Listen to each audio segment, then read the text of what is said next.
Salut l'équipe asymétrique et bienvenue sur le macro crypto du 2 avril 2024. On regarde tout de suite les fondamentaux du BTC. Donc on peut voir que le MVRV ratio il est en train de dégonfler tranquillement. On n'est pas passé au-dessus de la barre des 3.5. On est même d'ailleurs encore en dessous des 3. Et on a déjà un beau dégonflage qui se passe sur le pullback qu'on a en ce moment sur les cryptos. Et on peut voir que le NUPL, lui, pareil, il est en train de dégonfler légèrement, même s'il est encore dans la zone de danger.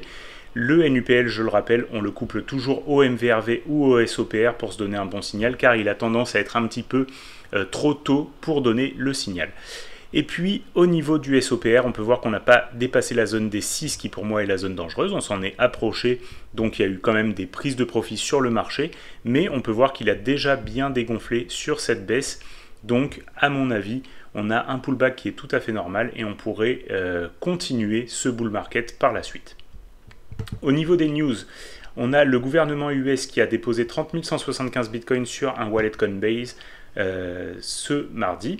Et c'est des bitcoins qu'ils avaient saisis pendant la saisie de Silk Road. Et maintenant, on peut voir que s'ils les vendaient au niveau des 65 000, ça leur ferait 2 milliards de profit. Il y a de fortes chances que ce soit pour une vente. Je ne pense pas que le gouvernement US va s'amuser à déposer des BTC sur Coinbase pour d'autres raisons.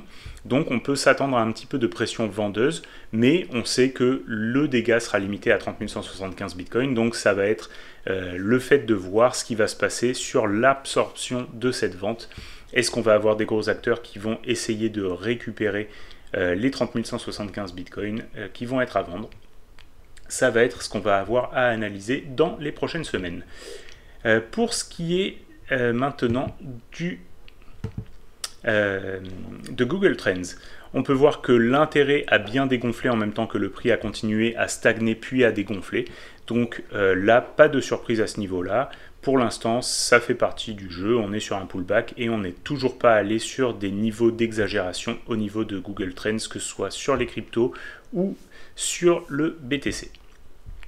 Si on fait un tour au niveau des graphiques, on va regarder tout d'abord le graphique du BTC en weekly. Et on peut voir que là, on a quand même une avalanche baissière qui est en train de se former sur cette semaine. Donc on va voir comment la semaine va continuer et se terminer. Et ça va nous donner une bonne indication sur si le pullback va être plus profond ou non. Si on regarde en daily par contre, on peut se rendre compte qu'on est toujours dans notre range. Donc là, on est allé rechercher la borne haute du range. Donc on a de fortes chances d'aller rechercher la borne basse du range, voire dans cette mèche-là, avant de rebondir. À mon avis, on aura une dernière tentative haussière à minima pour aller dépasser la zone des 72 000 et ensuite repartir éventuellement à la baisse sur le BTC, peut-être pour aller chercher les VWAP par ici, vers les 53 000. On avait vu la dernière fois qu'il y avait des grosses liquidations qui nous attendaient autour des 52 000. Donc on peut prévoir que c'est une chose qui peut arriver. Ensuite, si on regarde la clôture mensuelle, par contre, là on peut voir que la clôture mensuelle du mois de mars, elle a été magnifique avec un nouvel ATH. Donc pour l'instant, le pullback à ce niveau-là, c'était quelque chose qui était relativement à attendre. On pourrait avoir plusieurs semaines de consolidation dans cette zone avant de repartir à la hausse sur le BTC. Donc il n'y a pas forcément à s'inquiéter à ce niveau-là.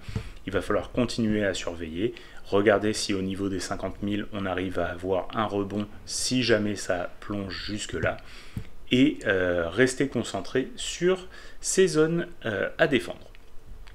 Maintenant, si on retourne en weekly et qu'on regarde la dominance du BTC, on peut voir que là, la dominance du BTC, elle est encore en train de remonter. On est toujours sur une narrative Bitcoin is King. Donc pour l'instant, oui, il y a des altcoins qui performent bien, mais on reste quand même sur une très très forte dominance du BTC, ce qui veut dire qu'au moment où il va y avoir un rattrapage des altcoins, ça va être très très intéressant. Pour l'instant, ce qu'on aimerait, ce serait, si on veut bien sûr trader les altcoins, ce serait de voir la zone des 51 qui soit cassée à la baisse pour confirmer qu'on part sur une alt saison. Si on regarde le crypto total, on peut voir que tout comme le BTC, il a bien dégonflé et on n'est toujours pas retourné sur les highs précédents. Donc on a encore un petit peu de marge à ce niveau-là avant de créer la sensation sur un nouvel ATH du crypto total. Si on regarde le total 2, c'est relativement similaire. On est allé rechercher cette zone de résistance et là on est en train de faire un petit pullback. Donc pour l'instant, Ethereum et les alts ont encore besoin de consolider un petit peu avant de rechercher de la performance. Et sur le total 3, on peut voir que c'est relativement similaire. On est allé chercher cette zone de résistance. On est en train de faire un pullback. On va voir si la zone dans ce rectangle va nous amener un support. Si on regarde l'ETH contre le BTC, on peut voir que pour l'instant c'est toujours à l'avantage du Bitcoin. On n'a pas un gros avantage à se mettre sur l'Ether, et ce qui veut dire que pour l'instant on n'est toujours pas dans une bonne configuration pour investir fortement sur les alts. Donc il faut rester pondéré en Bitcoin et attendre de voir le rebond sur ETH BTC pour confirmer une alt saison et confirmer le retour d'ETH sur le devant de la scène. Pour les altcoins que je voulais présenter aujourd'hui, on a SUI contre le BTC. Moi je trouve qu'il est en train de faire un très très beau pattern. Il est allé rechercher sa zone de support et là il est en train de rebondir dessus et donc de confirmer qu'il est en train de bien performer contre le BTC. Et si on le regarde contre l'USDT, on peut voir qu'il est quasiment en train de partir en découverte de prix, et ça pourra être très très intéressant à partir du moment où il sera en découverte de prix. On n'aura plus de résistance au-dessus, donc là on pourra y aller avec des chiffres ronds psychologiques par exemple, et une première grosse barrière dans la barre des 5 $ à aller chercher. Et je voulais vous en présenter un autre, donc c'est BEFI. On va le regarder tout d'abord contre le BTC en 4 heures. On peut voir qu'il est en train de faire un très beau pattern contre le BTC. BEFI, c'est un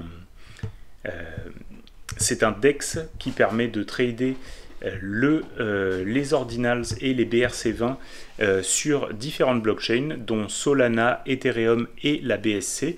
Donc ça, c'est très très intéressant pour le trading d'ordinals à moindre frais.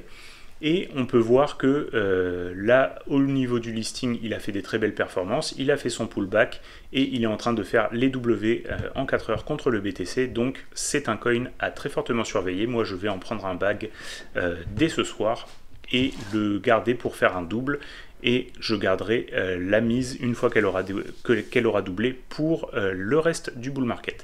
Et si on le regarde contre l'USDT, on peut voir qu'il est en train de faire son CW 4 heures. Donc pour moi, c'est le bon moment pour investir dessus. Bien sûr, faites attention et faites vos propres recherches.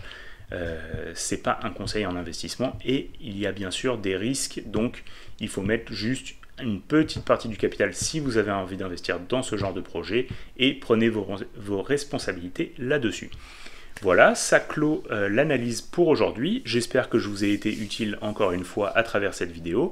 Laissez-moi un commentaire, un like et abonnez-vous à la chaîne pour me soutenir. Et on se retrouve la semaine prochaine pour un prochain point macro crypto. Allez, à bientôt!